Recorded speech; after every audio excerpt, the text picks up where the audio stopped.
Assalamualaikum warahmatullahi wabarakatuh. Perkenalkan, nama saya Ahmad Nuril Anwar. NIM saya 1913110099. Saya dari Fakultas Tarbiyah Keguruan jurusan PIPS.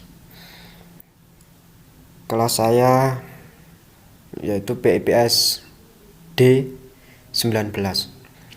Di sini saya akan menjelaskan tentang politik multilevel.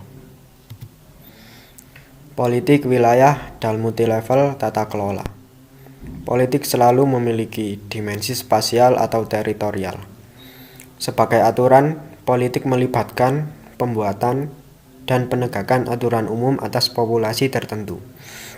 Ini harus menyiratkan mempertimbangkan di mana orang-orang itu tinggal. Bahkan, jika lokasinya tidak tepat atau bergeser, seperti dalam kasus suku nomaden atau suku yang berpindah-pindah tempat untuk memperoleh makanan. Hubungan antara politik dan wilayah menjadi lebih formal dan eksplisit sejak tanggal 16 abad dan seterusnya, sebagai akibat dari munculnya negara modern.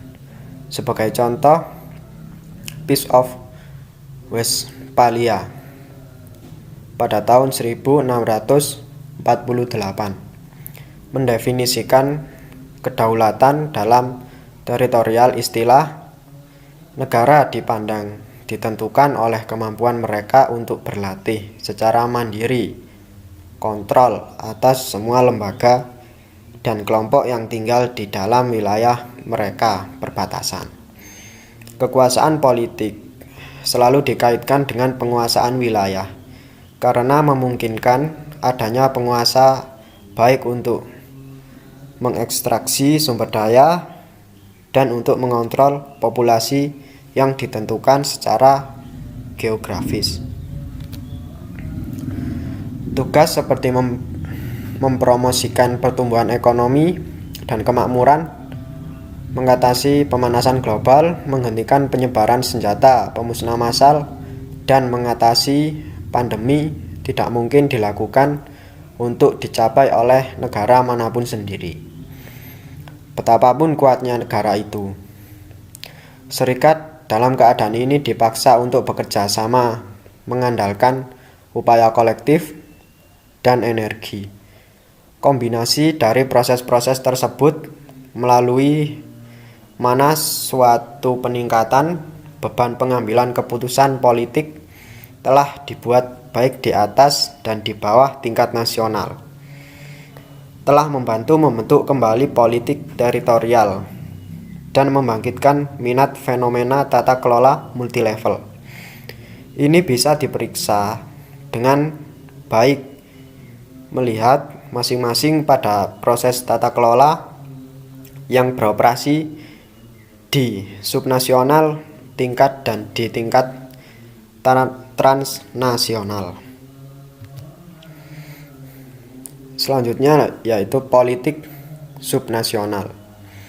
Semua negara bagian modern dibagi atas dasar teritorial antara pusat atau nasional dan institusi periferal atau regional, provinsi atau lokal. Kalau di Indonesia sendiri disebut dengan provinsi. Keseimbangan antara sentralisasi dan desentralisasi dibentuk oleh berbagai macam sejarah. Salah satunya yaitu faktor budaya, geografis, ekonomi, dan politik. Yang paling menonjol dari ini adalah struktur konstitusional negara, khususnya lokasi kedaulatan yang sistem politik. Dua bentuk paling umum dari organisasi teritorial yang ditemukan di dunia modern adalah federal dan kesatuan sistem. Bentuk ketiga, konfederasi, umumnya terbukti tidak berkelanjutan. Sebenarnya, prinsip konfederal adalah yang paling umum diterapkan dalam bentuk antar pemerintah. Sebagai seperti yang diwujudkan dalam internasional organisasi seperti North Atlantic Treaty Organization atau NATO, Perserikatan Bangsa-Bangsa atau PBB, Uni Afrika atau AU, dan Persemakmuran Bangsa. Contoh konfederal modern yang paling penting negara adalah Commonwealth of Independent States atau CIS yang pada tahun 1991 secara resmi menggantikan Uni Soviet. CIS didirikan oleh 11 dari 15 bekas Soviet Republik. Hanya Georgia dan 3 negara Baltik yang menolak untuk bergabung. Multilevel governance, bertingkat pemerintahan tata kelola multilevel, adalah proses kebijakan yang kompleks di otoritas politik yang mana didistribusikan di berbeda tingkat teritorial pengumpulan. Vertikal, konsepsi bertingkat tata kelola memperhitungkan dari saling ketergantungan aktor dalam kebijakan proses di subnasional, nasional, dan transnasional tingkat, menciptakan cairan proses negosiasi. Banyak kerumitan tata kelola multilevel berasal dari horizontal. Perkembangan seperti pertumbuhan hubungan antara negara bagian dan non-negara bagian. Selanjutnya yaitu sistem federal. Sistem pemerintahan federal lebih umum daripada konfederasi sistem. Lebih dari sepertiga populasi di dunia diatur oleh negara bagian yang memilikinya semacam struktur federal. Negara bagian ini termasuk Amerika Serikat, Brazil, Pakistan, Australia, Meksiko, Swiss, Nigeria, Malaysia, dan Kanada. Meski tidak ada dua struktur federal identik, ciri utama dari masing-masing adalah berbagi kedaulatan antara lembaga pusat dan periferal. Federasi adalah bentuk perantara politik organisasi yang terletak di antara konfederasi atau yang memberikan kedaulatan kekuasaan di badan periferal dan negara kesatuan atau di mana daya berada di lembaga pusat. Sistem federal didasarkan pada kompromi antara persatuan dan keragaman daerah, antara kebutuhan akan kekuasaan pusat yang efektif dan perlunya pemeriksaan atau batasan pada kekuatan itu. Ya, ini contoh tentang sistem pemerintahan. Kalau di Indonesia, pusat atau federal pemerintahannya yaitu berada di Jakarta. Dan di Indonesia, provinsi di Indonesia ini disebut dengan provinsi kalau negara bagiannya.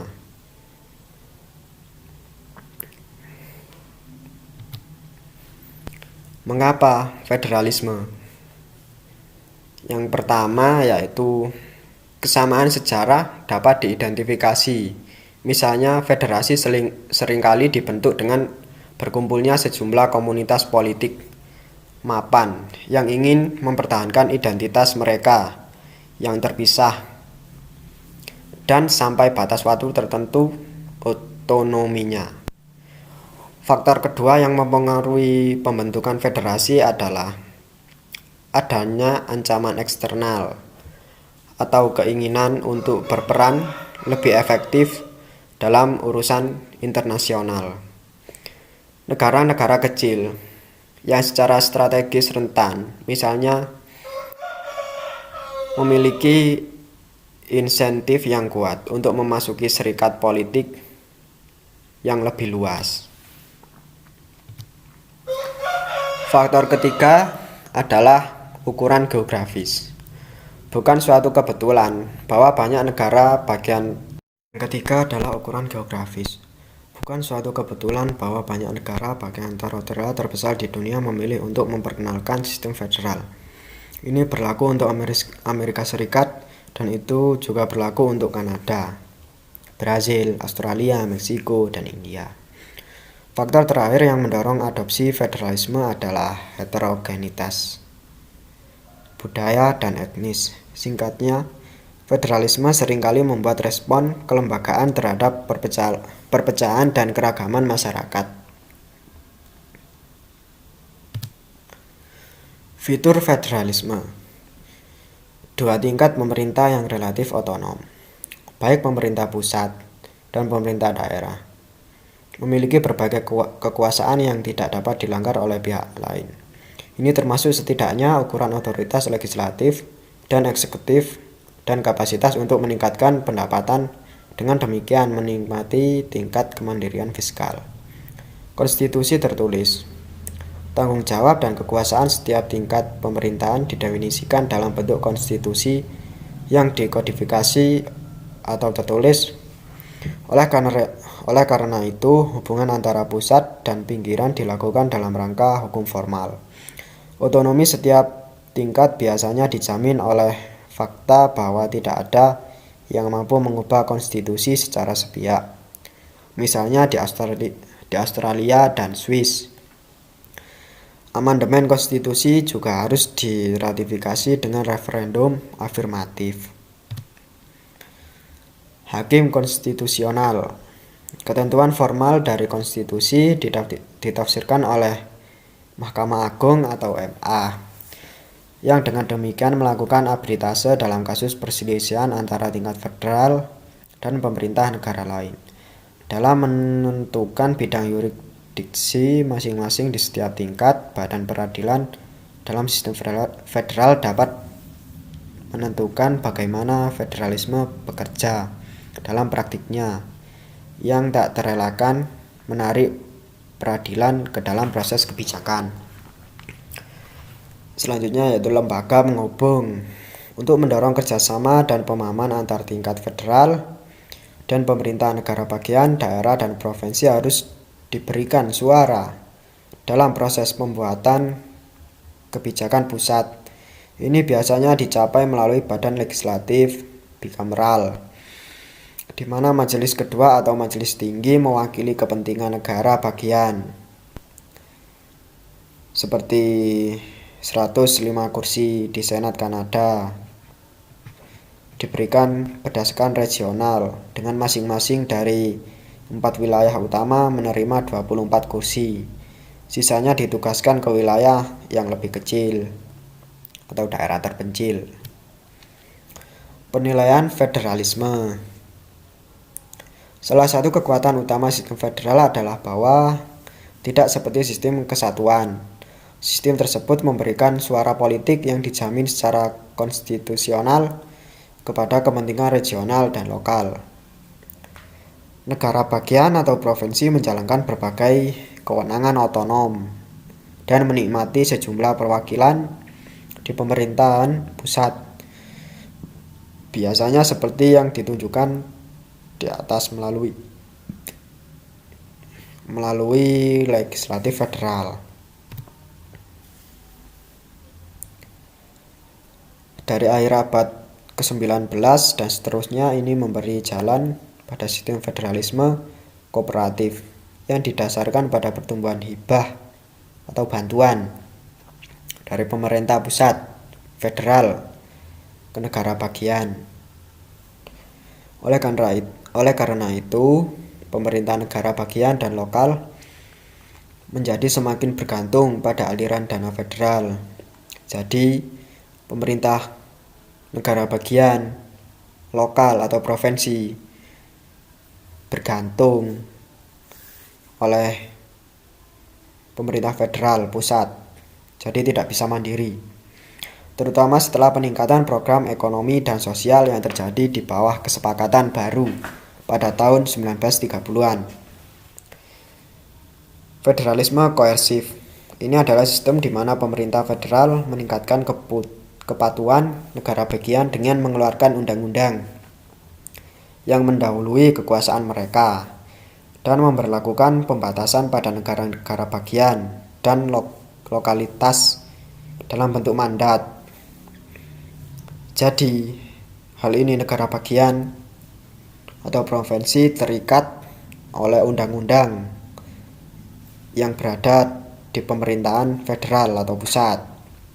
Akan tetapi, keuntungan kedua dari federalisme adalah dalam menyebarkan kekuasaan pemerintah yang menciptakan jaringan pengawasan dan keseimbangan yang membantu melindungi kebebasan individu. Sistem kesatuan. Sebagian besar negara bagian kontemporer memiliki sistem pemerintahan kesatuan. Ini memberikan kekuasaan kedaulatan dalam satu lembaga nasional.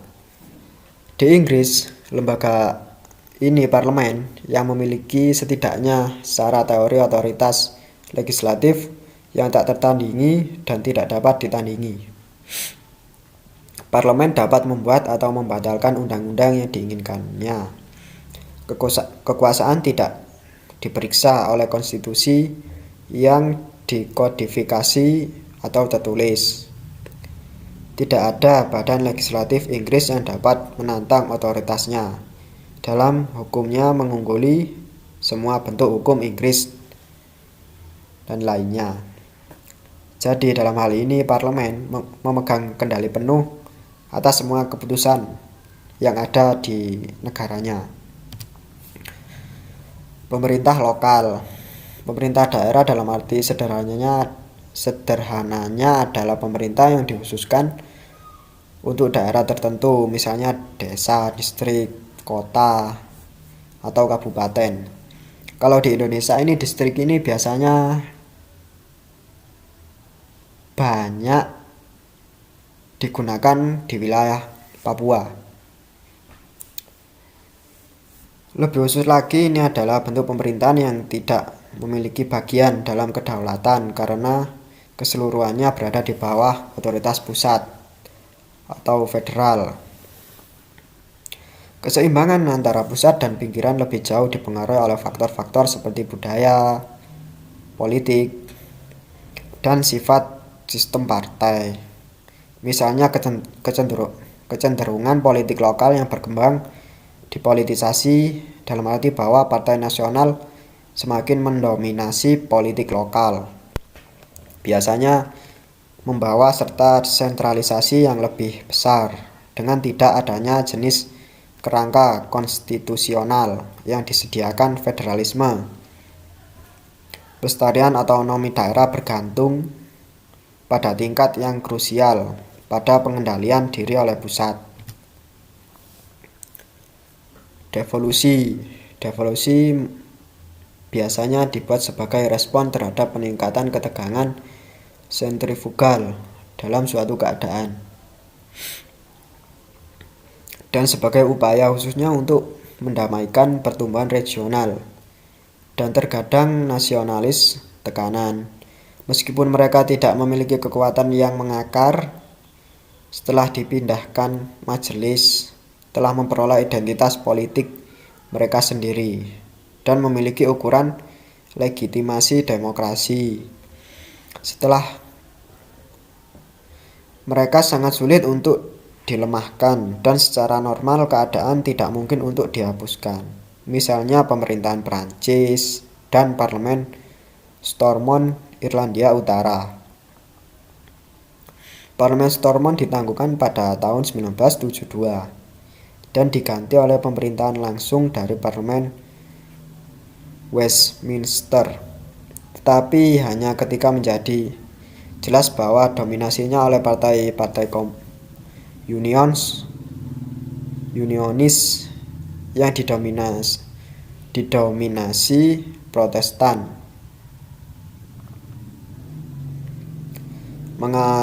menghalangi itu dari membendung gelombang pasang kekerasan komunal di Irlandia Utara.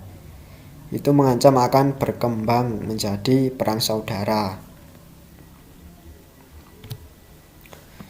Pemerintah Prancis juga menggunakan devolusi sebagai sarana untuk menanggapi keberlangsungan identitas daerah, dan setidaknya dalam Britani, dalam Britani, Anatolia hingga muncul bentuk nasionalisme etnis sebagai bagian dari strategi regionalisme fungsional.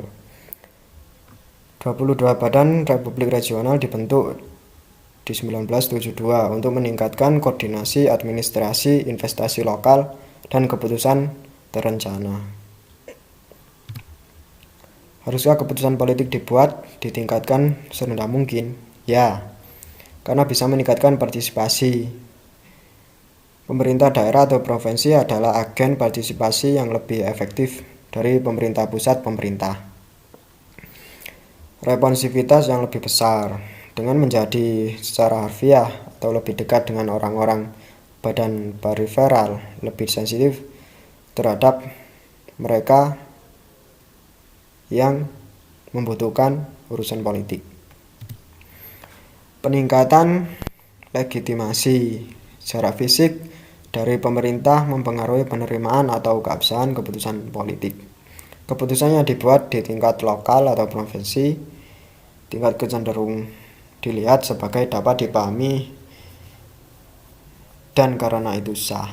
Secara keterpencilan geografis menyebabkan rasa keterpencilan politik, sehingga melemahkan peningkatan karakter putusan politik.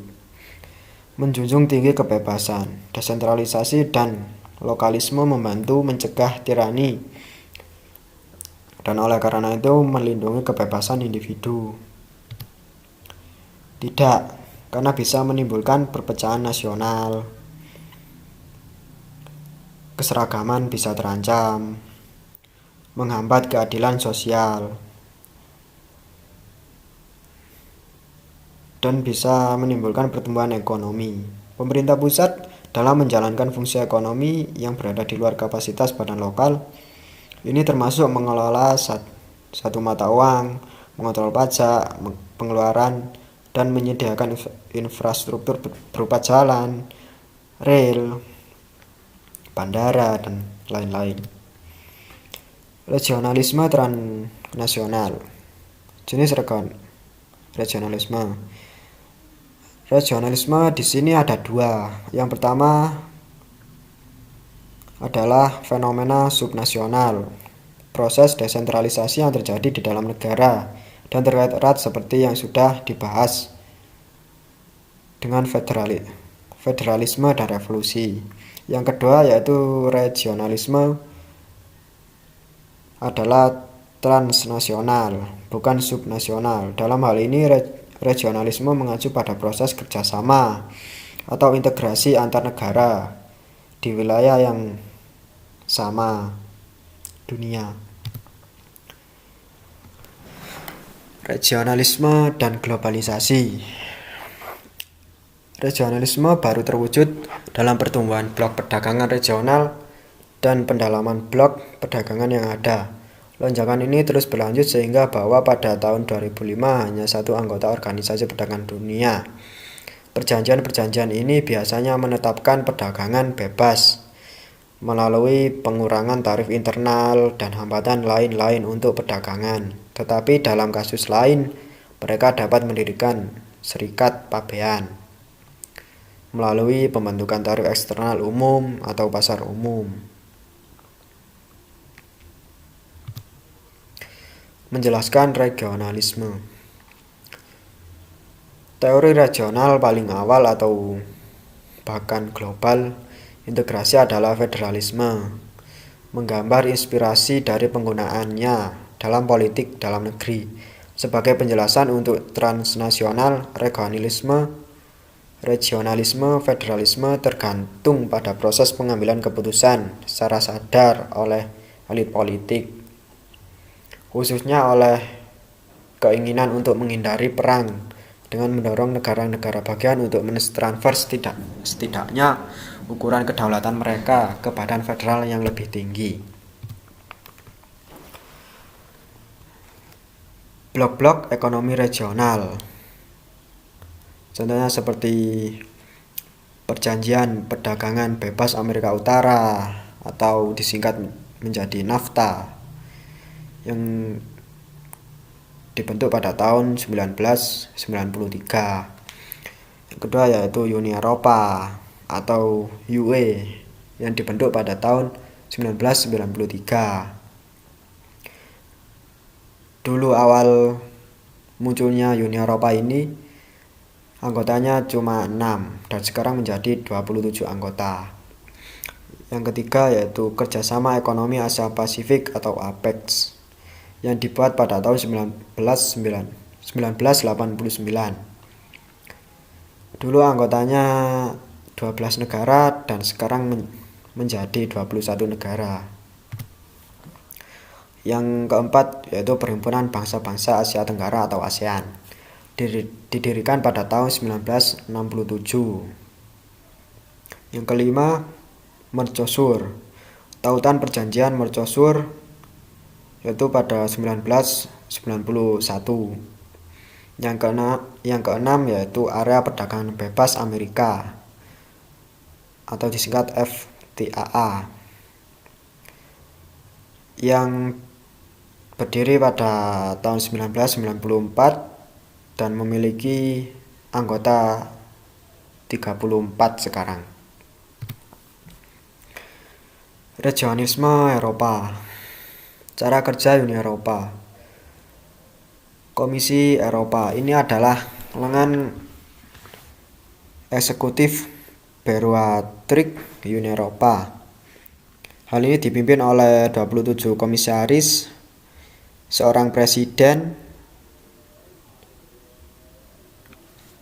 dan yang selanjutnya yaitu Dewan Eropa. Secara informal disebut dengan KTT Eropa. Ini adalah forum senior di mana kepala pemerintahan didampingi oleh menteri dan 2 komisaris membahas arah keseluruhan pekerjaan Uni. Selanjutnya yaitu Dewan. Ini adalah cabang pengambilan keputusan dari Uni Eropa. Terdiri dari 27 negara bagian. Selanjutnya yaitu Parlemen Eropa yang terdiri dari 754 anggota Parlemen Eropa yang dipilih langsung setiap 5 tahun sekali. Yang selanjutnya yaitu Mahkamah Eropa. ICJ menafsirkan dan mengadili hukum Uni Eropa. Ada 27 hakim, 1 dari masing-masing negara anggota, dan 8 advokat jenderal yang menyarankan pengadilan.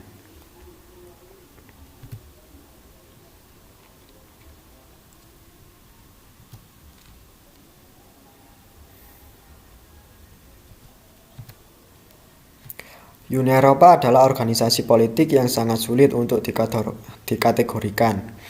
Dalam istilah yang ketat, itu bukan lagi konfederasi negara merdeka yang beroperasi atas dasar intergovernmentalisme. Kedaulatan negara anggota diabadikan dalam apa yang disebut Kompromi Luksemburg pada tahun 1966. Ini menerima praktik umum pemungutan suara dengan suara bulat di Dewan dan memberikan hak veto langsung kepada setiap negara anggota mengenai hal yang mengancam kepentingan vital nasional. Namun, sebagai hasil dari CIA dan TEU tersebut, praktik pemungutan suara mayoritas yang memenuhi syarat yang memungkinkan bahkan negara bagian terbesar kalah suara diterapkan pada lebih banyak bidang kebijakan sehingga mempersempit ruang lingkup veto nasional.